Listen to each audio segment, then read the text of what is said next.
Hello, world, and welcome to episode 24 of the In My Footsteps podcast. I am your host, Christopher Setterland, coming to you from the vacation destination known as Cape Cod, Massachusetts.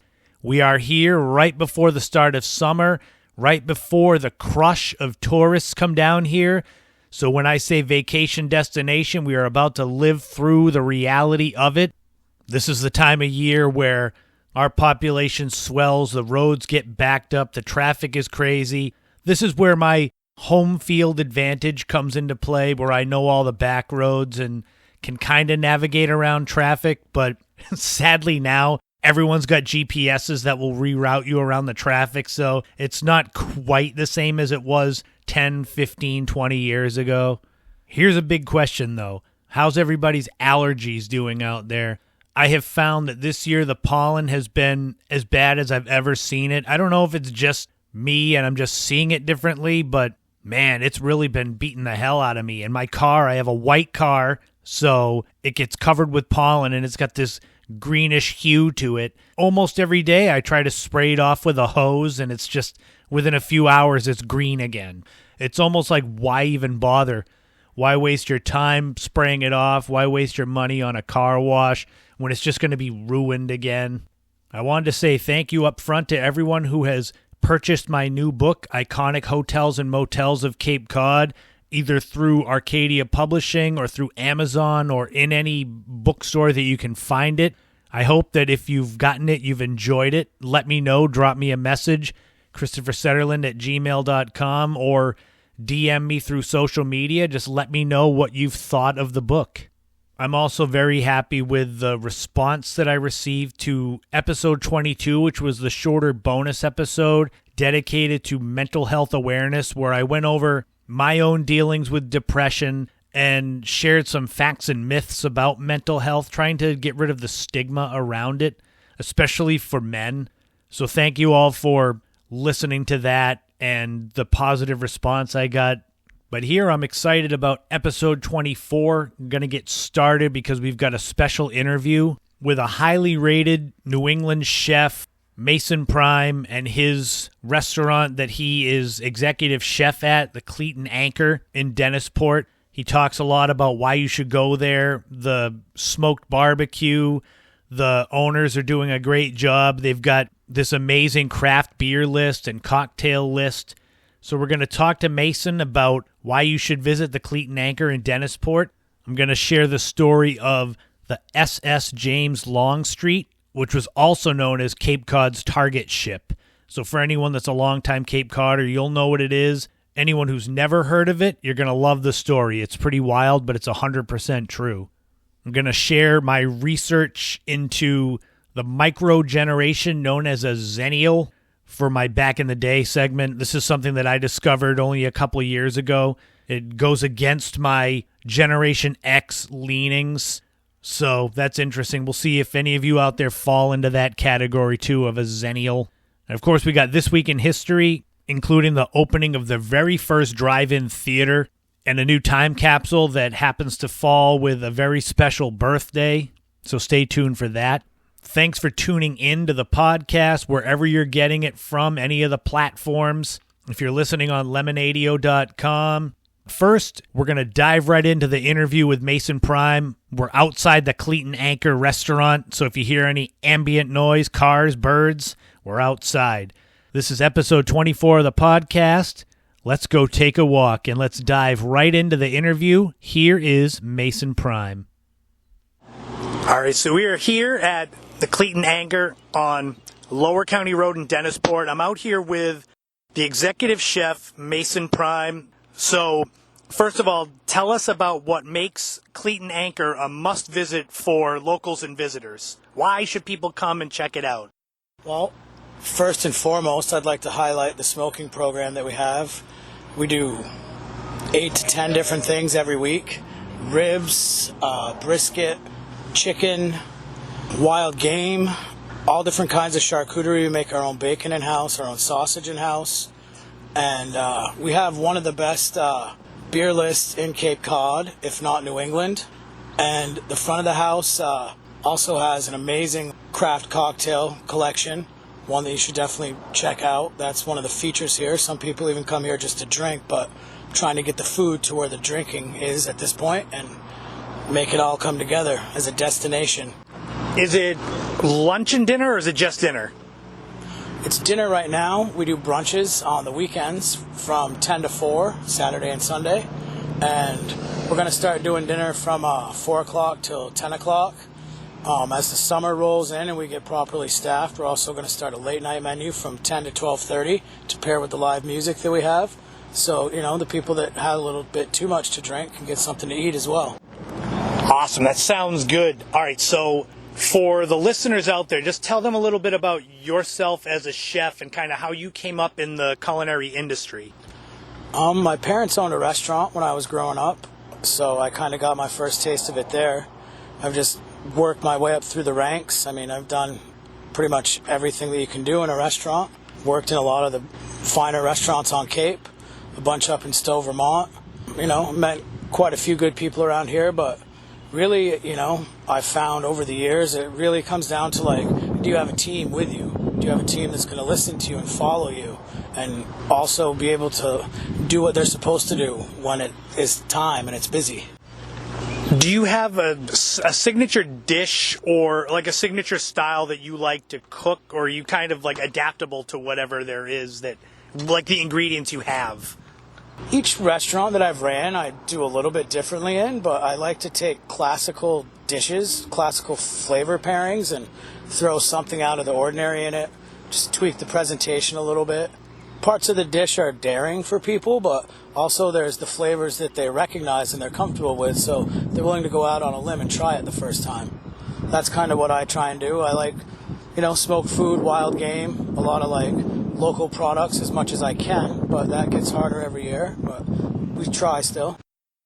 Give yourself a little bit of a shine, knowing you over the years, you've gotten many awards and you're celebrated. I don't want to just say he's a random chef. He's someone that's very reputable. I think he's one of the best I've ever worked with as a person and a chef. So I wanted to kind of let you promote yourself for people that may not be familiar with you, with Cleat Anchor. Just a chance to give yourself a little bit of a shine, to pump yourself up, because you're way more humble than you should be, and that's coming from someone that's known you for years. I don't feel very humble, but I've owned my own restaurant before for a few years. We won the Open Table Diner's Choice Award for food back-to-back years, 2018, 2019. That was the Flats in Brewster. Unfortunately, it's gone now. I worked at a bunch of places. I got my chops up in Stowe, Vermont. I did my apprenticeship under one of the top 50 chefs in the U.S., Yves LeBay. Give him a shout-out as well.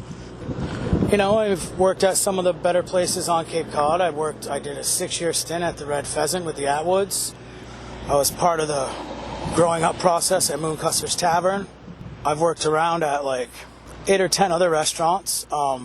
Here they're allowing me to continue what I wanted to do at my restaurant, and I'm kind of taking what they already had as a cornerstone and molding my techniques and flavor pairings into that and the things that I enjoy to do, and they love to have me here, and I'm excited to be here. It's one of the best management teams I've ever worked for. The owners are young, hungry, amazing, extremely intelligent. They're also very accoladed as well.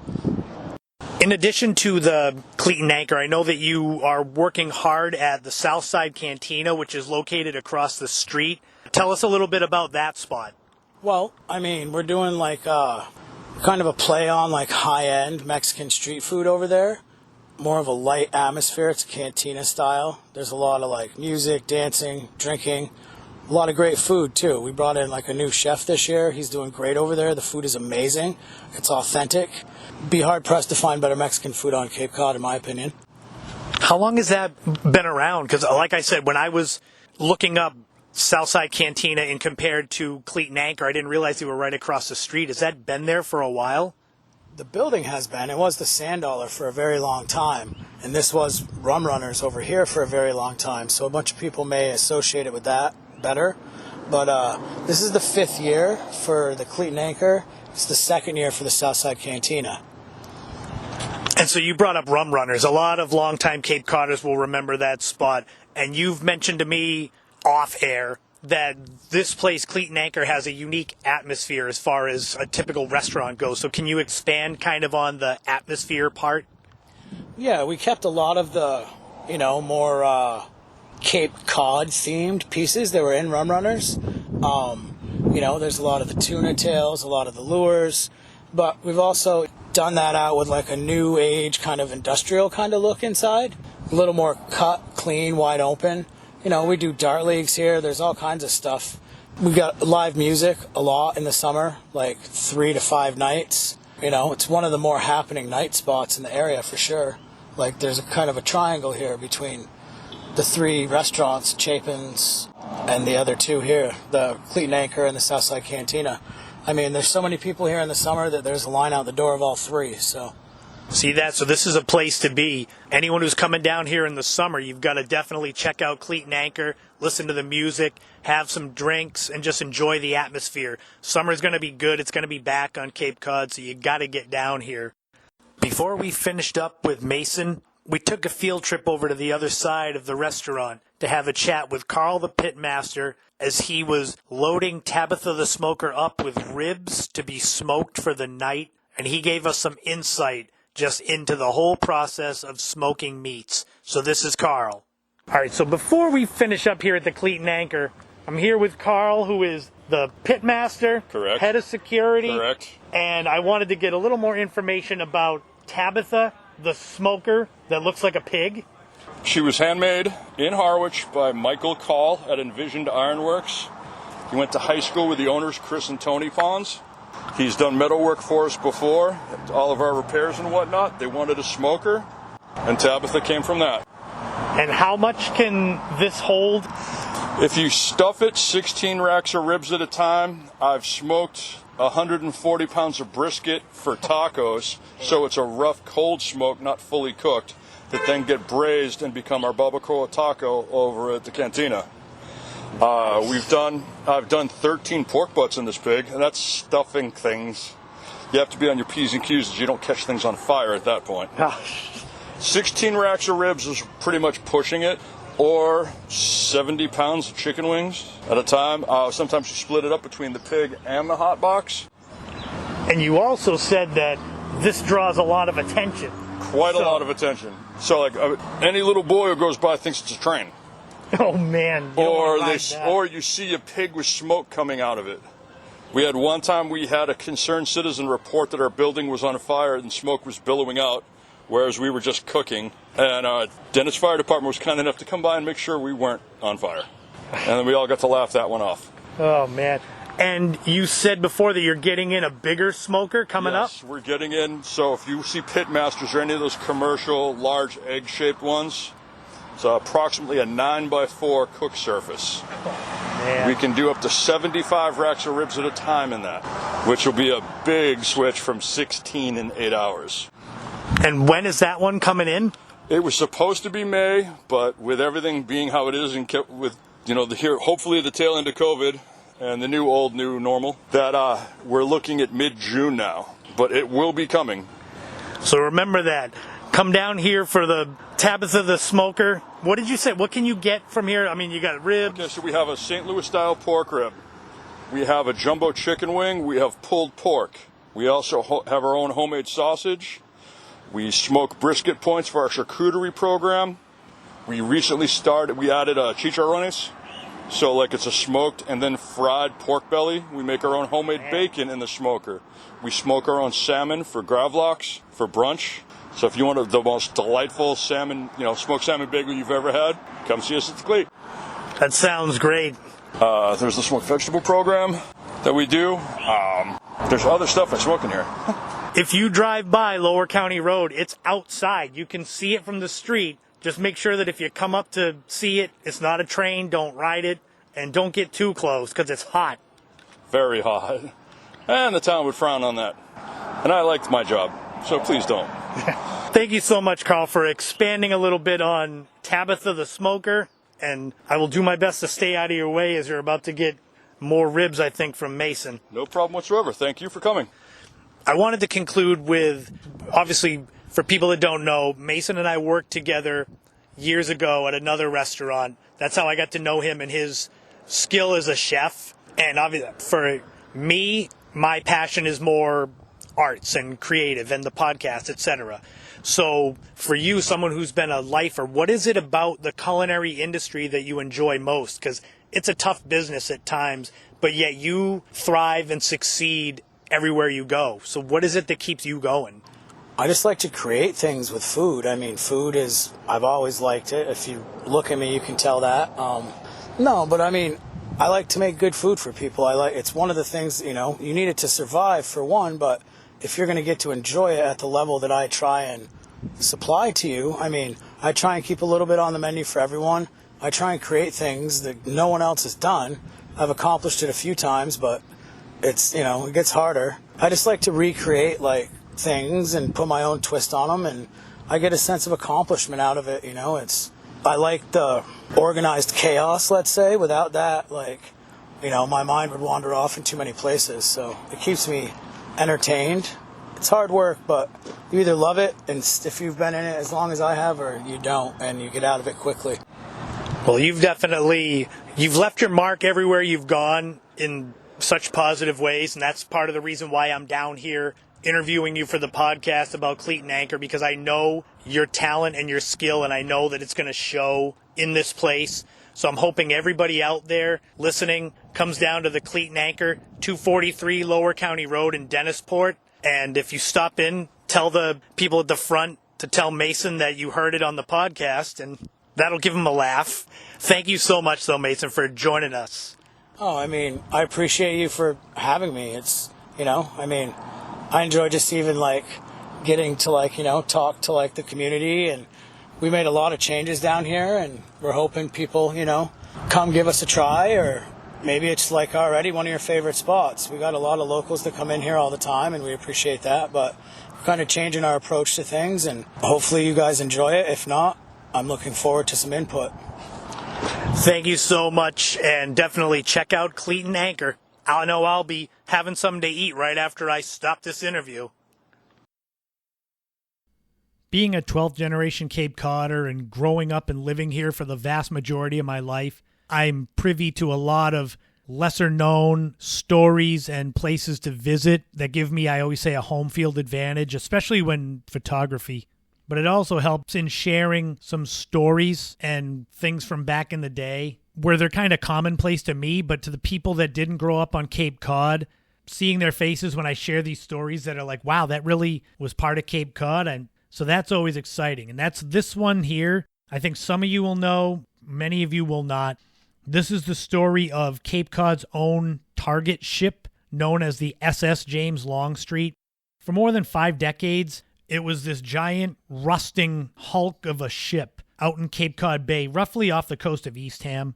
The ship was created for World War II and named for a Confederate Civil War general, and it's not visible anymore. For anyone that grew up here in the last 60, 70 years, they definitely remember the target ship.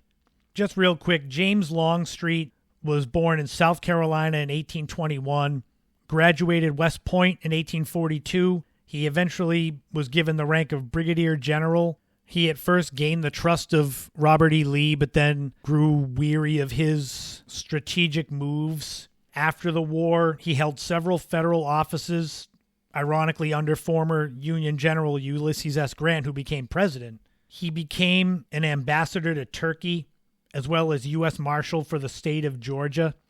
But rumors of corruption led to him being removed from that latter post in 1884.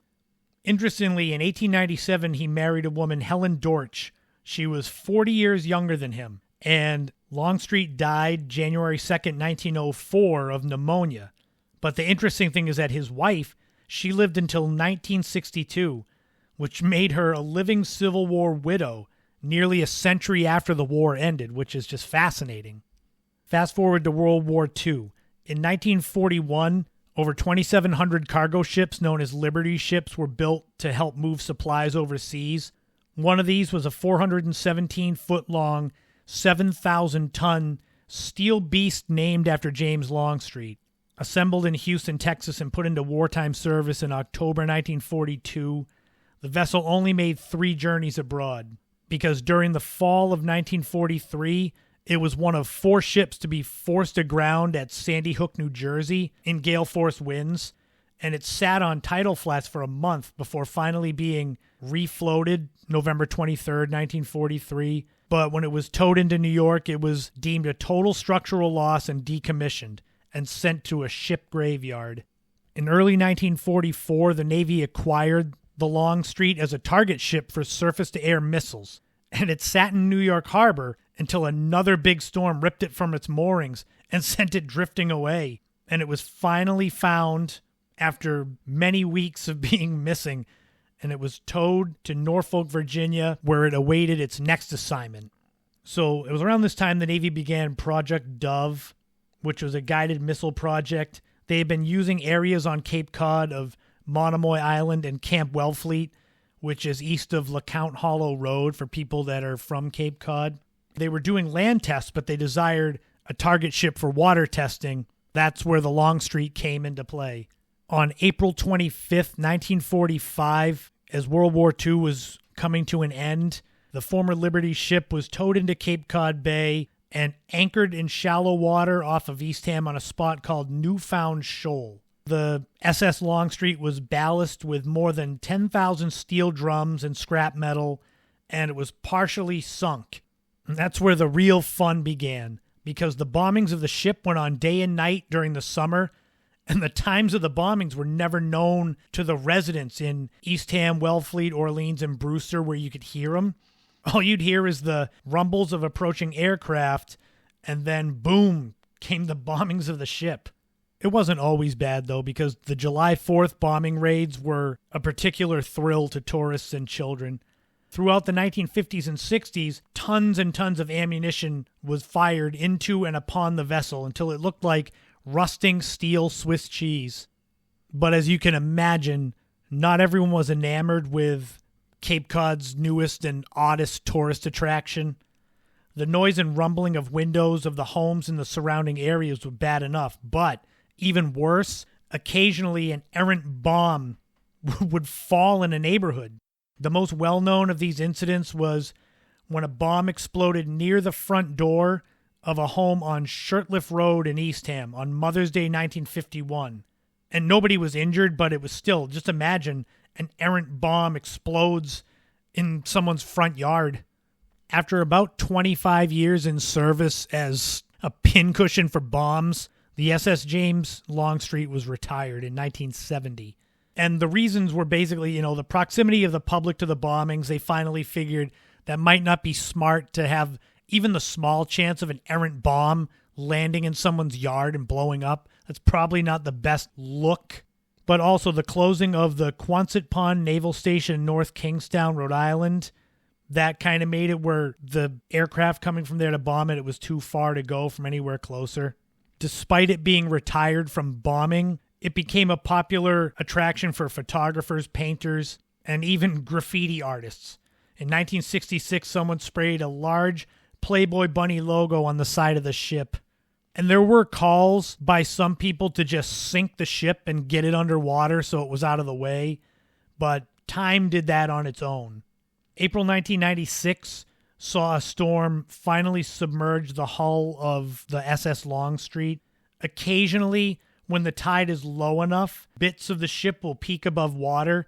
So if you're going out there, it's about 2 miles west of First Encounter Beach, nearly due west.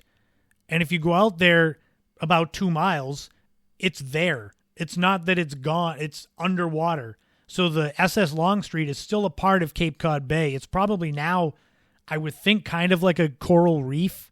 There must be sea creatures that live in it.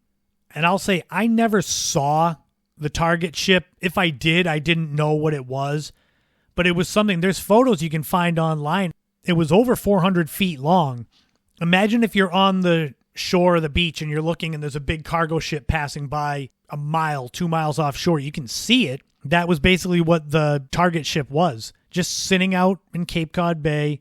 All during my lifetime growing up as a child, I heard about it. And it was obviously retired, so there was never a reason to go see it if it was going to get bombed. It was just there.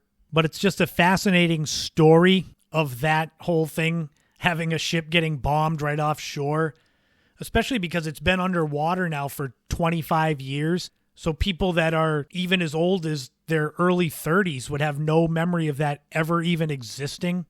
That's another one of my favorite things about doing this podcast is that these obscure things that I find fascinating, I can share. And even if some of you couldn't care less about it, there are some that remember the target ship or will find it interesting and go search for photos of it. If you want to see more photos and see the GPS location of the James Longstreet, go to my blog, christophersetterland.blogspot.com. That's my In My Footsteps podcast blog. And I have an article up there about the SS James Longstreet. So you can check it out, read it, see the photos, go out there and see if you can find the ship. It's got to be really low tide. Maybe you'll see something. But regardless, it is out there, the James Longstreet, just underwater now. A few weeks ago on Facebook, there was a conversation that was taking place between my sister Ashley and my niece Kaylee and some of their friends, and I jumped in and the rest of the siblings jumped in. It was the idea of generations. Where do you fall as far as what is considered a generation? Generation X, millennials, the older folks are the baby boomers now. It seems like there's floating lines of demarcation as far as years and characteristics of each group. And I thought it would be interesting to kind of look at something that I found out when researching, because I always say I consider myself straight up Generation X. But there was something I learned as I was researching that. It's that I fall into an interesting little subgenre that is in between Generation X and Millennial. It blew my mind, and it's absolutely true. So as much as I want to say I'm straight up Generation X, I am something different altogether. I am part of a micro generation that is known as a Xennial, basically a combination Generation X and Millennial. So let's take a dive into what exactly is the difference between a Gen Xer, Millennial, and a Xennial. I always consider myself prototypical Generation X. I came of age listening to the grunge music. I had the flannel shirts and torn jeans. I mean, my senior photo in high school, I've got the red flannel shirt on. I mean, God, one of my oldest stations on my Pandora app is called Torn Jeans and Flannel, and it's dedicated to grunge music. So that's me. The group Generation X typically is reserved for the people born between 1965 and 1980. The name itself, Generation X, was coined by war photographer Robert Capa. His phrase was first uttered in 1952 and referred to young people with a fatalistic view of the future. And I don't know if I have a fatalistic view, or if I did, I was definitely filled with the teenage angst. But the term Generation X first came into pop culture in 1991 with the release of Douglas Copeland's novel of the same name. And where I feel I relate to Generation X, we were the first ones that had personal computers in school, complete with the Oregon Trail game and dying of dysentery. We were also, I feel, the last to be just thrown out the front door of the house in the summer. Stay out until the streetlights come on. But you still knew when you got home you had Nintendo waiting for you. So you had video games, but they didn't run your life. And Gen X they were defined as lazy slackers as they got older. Yet, as we grew up, we've been at the forefront of entrepreneurial achievements. Defiant, independent, artistic. These are all characteristics that I feel define me, which is why I always said I'm Generation X. But what about Generation Y, the millennials? They're considered to be born roughly between 1981 and 2004, and they're the generation currently stepping into that forefront. They're seen as the group born into this rise of technology, the home computers, smartphones, GPS, got self-parking cars. All that is just things that now millennials just have. Like, I'm of the age that I'm old enough to remember not having these things, but young enough to still appreciate them. And millennials are basically double the size of Generation X. They rival the size of the baby boomer generation. So that only adds to the Generation X idea of like the world's against us if the generations that surround us are double our size. And this group, the millennials, have been nurtured more than Generation X, perhaps due to the changes seen in the world by Generation X. So the balance between staying outside to play and the lure of video games has shifted to video games. And you see that younger people are constantly on their phone playing video games online, but that's like their normal culture. So for me, seeing it, I might not understand it, but they may look at me and say, God, you used to like hang outside and play in the dirt all day. Why would you want to do that? So I get the culture shift. And as much as I enjoy the technology, it's the millennials that really have the grasp on it. All you have to do is look at TikTok, Instagram, YouTube, the term influencer. I mean, what the hell's an influencer? It's just someone that makes videos and then they get so popular that sponsors want to advertise with them. And that's something that I'm trying to do, but that generation just has it. They just know it. It's ingrained. So we'll circle back to what I said at the beginning, that I'm part of a micro generation known as a Xennial. So what exactly is that? I learned all this in an article from the USA Today newspaper that was written in December of 2018, if you want to go find it. And it's also referenced in a piece from BuzzFeed.com from July 2013. So there's a couple of things about a Xennial. Roughly, it's people born between 1977 and 1983. And obviously, you exude traits from both generations. And I liken it to a Venn diagram. For those that aren't math fans, it's like two big circles of A and B, and then there's this little C part where the circles overlap, and that's basically what the microgeneration is. Only after reading these two articles did I realize that it fit me to a T, that I really am part of this microgeneration. Like I said, I love all the technological advances. I mean, I'm doing a podcast. This stuff wasn't real, 20 years ago. I would have needed a radio show, and I'm not that successful to get on the radio. So I can do this, recording it on a laptop. I've got my smartphone in front of me. But that being said, when I get done recording parts of the podcast, I can look outside and see that it's sunny out right now, and all I want to do is either go for a walk or grab my camera and go take some photos. So I still have that lure of when I was a kid being thrown out and said, go play until the streetlights come on. That's still part of me. I straddle that line. Like, I'm sure some of you that are in your 40s, around my age, you straddle that line between wishing it was still the old days, but kind of being excited about things that are coming up. Not necessarily all world events, but I mean technological advances and possibilities and things like that. I love checking out old photos, Polaroids, VHS tapes, Nintendo, watching videos of old commercials. I like that stuff. Check them out on YouTube. There's an account, 80s Commercial Vault. That's a way to kill some time and find some great nostalgia. But yet I also love the idea of watching these old commercials and being able to pause the video, go onto Google and Google whatever the commercial was to see what happened to that product. When I started doing travel writing and the travel trips, I didn't have a GPS in 2010. I had to write directions down, and that sucked. I don't want to go back to that. I'd rather punch stuff into my smartphone and have it take me there. I am a retro techno geek. That's what I think I am. And I'm a Xennial, part Generation X, part Millennial. And when it comes to these lines of demarcation as far as generations go, and they kind of float. So I've seen Xennial listed as a few years earlier or later. Same with Generation X, same with Millennial, all that stuff. But I think it comes down to what you feel inside. Like, you feel when you relate to a group. But what are you? You that's listening now, are you a full-on Gen Xer? Are you a millennial, Generation Y? Or are you something in between? Like I said, check out those articles, the USA Today Xennial article and the BuzzFeed one. I'll stick a link for them in the description of the podcast. I don't know if you can see those like when you go on Apple and such. I don't know if the links are there. If you go through Buzzsprout, they're there. And if you want them, shoot me a message and I'll just send you the links. Because it's really interesting and it's fun to waste a little time wondering who you are. But that's my take on the micro generation known as a Xennial that I found out that I was several years ago.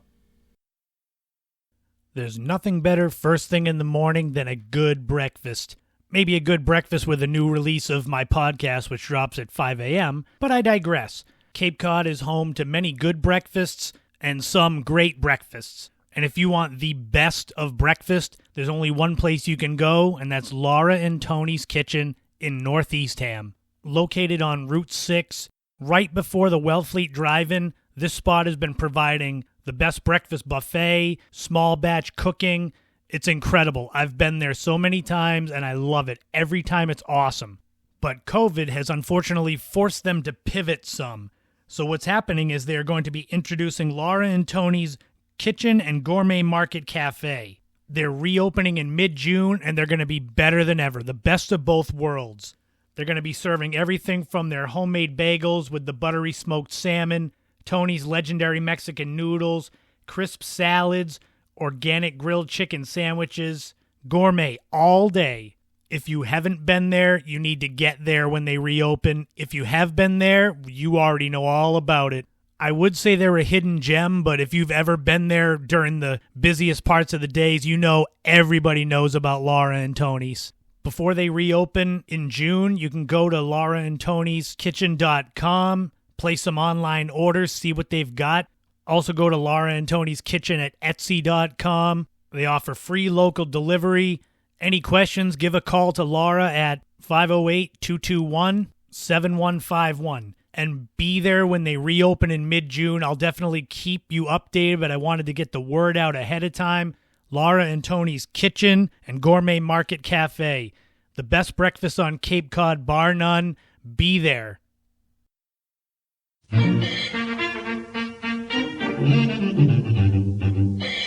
This week in history starts off with one of the biggest moments ever. Well, that's highly sarcastic.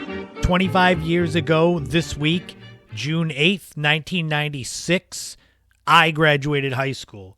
I had to include this in here because I still can't figure how in the hell it's been 25 years since I graduated high school.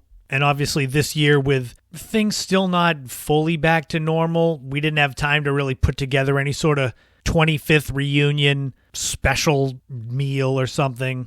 So I figured this was a way to give a shout out to all of my class of 96 peeps from Dennis Yarmouth Regional High School way back in the day. That's when I graduated. I remember when I went up there to get my diploma, I had this thing. I had seen a couple of other friends do things when they went to get their diploma, kind of leaving a lasting memory. So what I did when they called my name was I did a strut across the stage like Ric Flair, the wrestler. So that's forever ingrained in people's heads. When I graduated was my Ric Flair strut. It's a funny thing, high school graduations. It's like you are in a rush to get to that finish line. And then when you get to that finish line and you get your diploma, then it's like, whoa, wait, slow everything down. Because now it's like, hey, you're an adult, go to college and put it off a few more years. But it's amazing how quickly I wanted to get out of high school. And now I've got days where I look back and like, man, I wish I was still there. 25 years ago this week, I strutted across the stage and got my diploma and got sunburned as I graduated from Dennis Yarmouth High School. This week in history, 88 years ago this week, June 6th, 1933, the first ever drive-in theater opened in Camden, New Jersey. Located on Crescent Boulevard in Camden, it was originally considered to be a park-in theater because you didn't... they figured you parked your car to see the movie. You didn't keep driving. The idea of this park-in/drive-in theater was the brainchild of Richard Hollingshead, who was a movie fan and a sales manager at his father's company, Whiz Auto Products in Camden, and it was inspired by his mother's struggle to sit comfortably in traditional movie seats. So this idea of an open-air theater came from that. An interesting note is the fact that Hollingshead tried to patent the drive-in theater. So basically in the 30s through most of the 40s, the growth of drive-in theaters was slow. And then in 1949, the patent was overturned, and then drive-in theaters were everywhere. By the late 50s and into the mid-1960s, there were up to 5,000 drive-in theaters in the country. But they declined through the 1980s to where there's fewer than 500 left now. On Cape Cod, there's just the Wellfleet one. Although last year, when COVID was really going crazy, the Yarmouth Drive-In came back, which was interesting because that was where I remembered going as a kid. And who knows, maybe the new normal is more drive-in theaters reopening. It would be neat. I loved it as a kid, going to see E.T. or Flash Gordon in the Yarmouth Drive-In. They must still have some value because the Wellfleet Drive-In is packed every day of the summer when they're open. It's like a rite of passage to go there when you're visiting Cape Cod or if you live here. And the drive-in theater had its first showing 88 years ago this week in history. 63 years ago this week in history, June 7th, 1958, Prince Rogers Nelson is born, also known as Prince, one of the most talented musical artists ever to walk the earth. His first album was released in 1978 during the disco craze. That album did okay, but it was his second album, the self-titled one, in October 1979 that had the song I Wanna Be Your Lover. That was his first real big hit single. And then in the 80s, my God, Prince was everywhere. He's had dozens of hit songs. Purple Rain, Little Red Corvette, Raspberry Beret, Sign of the Times, Let's Go Crazy, 1999, Delirious, Pop Life. I could just go on and on. And the huge thing when I was growing up in the 80s was who was the bigger star, Prince or Michael Jackson? And as the years went on, it became more apparent that Prince was the winner of that because Michael Jackson's extracurricular activities really swung the balance of power. And I think I'm going to do a much longer, in-depth segment on Prince because as I'm doing this right now, I'm realizing there's so much ground to cover. So I'll keep this one short, and then later on we'll do another segment. But just go stream the Purple Rain album. Maybe not the movie as much, but just listen to that music and the genius of Prince, who was born 63 years ago this week in history. 24 years ago this week, June 9th, 1997, the finale of the TV show Married with Children aired on Fox. The show ran for 11 seasons and 259 episodes and was the last of the original Fox lineup to last. I mean, from the day one. Simpsons don't count because they were on Tracy Ullman. They didn't have their own show. But Married with Children is one of those, they broke all sorts of barriers and crossed so many lines with the stuff they would have on there as subjects. It centers around the Bundy family in Chicago, Illinois. Al Bundy, the shoe salesman, Peg, his wife that stays at home and just doesn't do anything, and their kids, Kelly and Bud, and the dog, Buck. I have to laugh now because when that show first came out, I was 9 going on 10 years old, and my mother didn't know what it was all about, and I was allowed to stay up and watch it. And then as I got older and she realized what the show was, she was just mortified that she had allowed me to watch it when I was a kid. If you watch it, the first 4 or 5 seasons are just off the charts good. When Steve Rhodes leaves and they bring in Jefferson, it's still funny, but not quite as good. And the quality starts to dip some where it got more cartoonish, but there's no doubting the impact of Married with Children. And the final episode aired 24 years ago this week in history. And now we've got a special time capsule to end off this week in history. We're going back to June 6th, 1983, also known as the birth date of my brother Matt. So now you get to hear all that was going on the day you were born 38 years ago this week. The number one song was Flashdance by Irene Cara. The song was from the soundtrack of the movie of the same name and spent 6 weeks at number one and was basically the only hit by Irene Cara. The movie was a big hit as well, raking in more than $200 million in the U.S. on a budget of $7 million, so it did pretty well. The number one movie was Return of the Jedi, which was the final in the trilogy of the original Star Wars films, and another movie that I actually saw in the drive-in when I was a kid. The film concluded the story of Luke Skywalker and Darth Vader and all of those characters.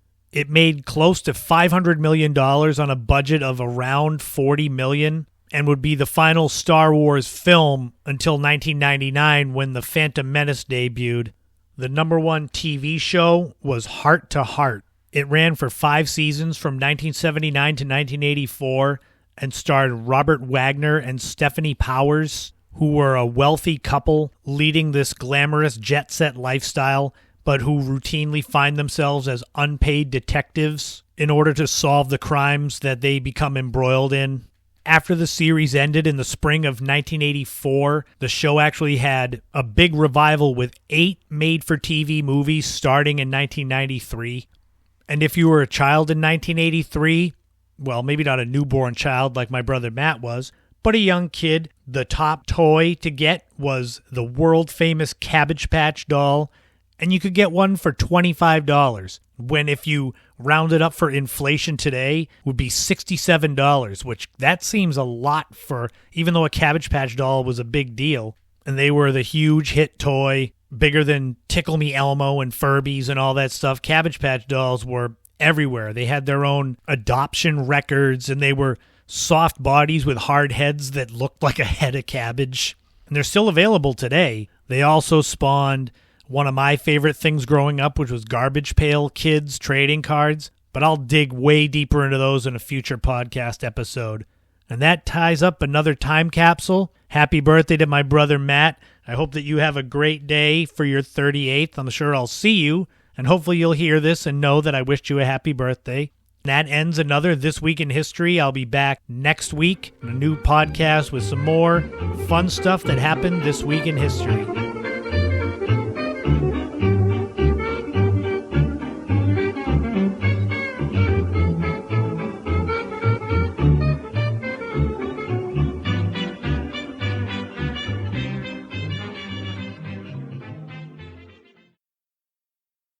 And that's going to wrap up episode 24 of the In My Footsteps podcast.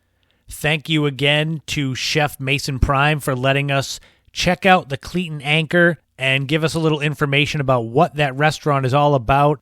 Go and check them out at any time. Dinner, have a couple cocktails, listen to some music. Remember to tune in to my weekly live stream called Without a Map.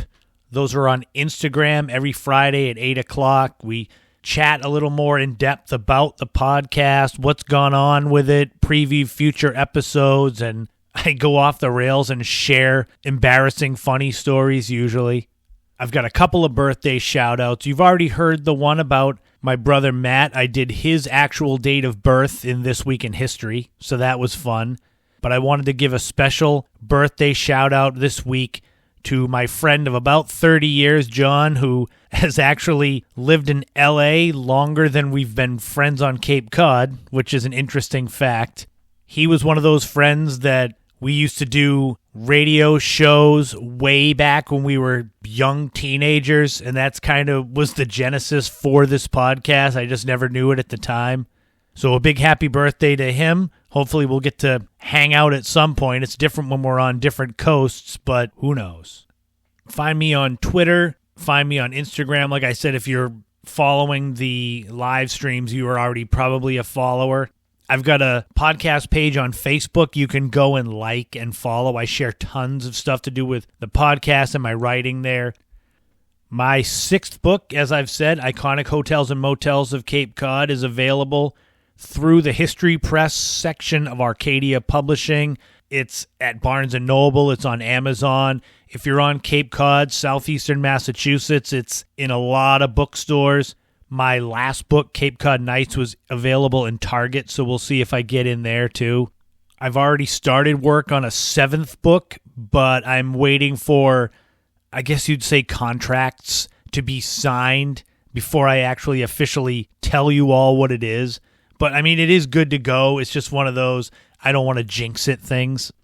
And if you ever have questions about the podcast, I told you I've been looking to do a Q&A segment basically since I started the podcast.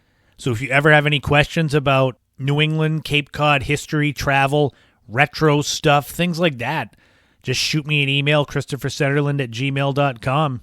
Next week, I'll be back with episode 25 of the podcast, which will include part 2 of Restaurant Story Time, which, again, it's a battle involving something getting thrown at someone else. This time, it's a red bliss potato, so we'll just leave it at that as a teaser. We'll also do a road trip to Groton, Connecticut, and go back in the day to my experiences with the original energy drink, I think, Jolt Cola. Anyone that knows me or grew up with me knows that Jolt was a big part of the radio shows that I used to do and the skits I did with my camcorder back in high school. I'm also going to debut a new segment that was put to a vote, but I'll share more of that in the next podcast. Remember in this life to not follow in anyone else's footsteps, create your own path, and enjoy every moment you can on this journey because you just never know. It's better to enjoy the days now than regret it later. Thank you again for tuning in to the In My Footsteps podcast. I'm Christopher Setterland, and I will talk to you again soon.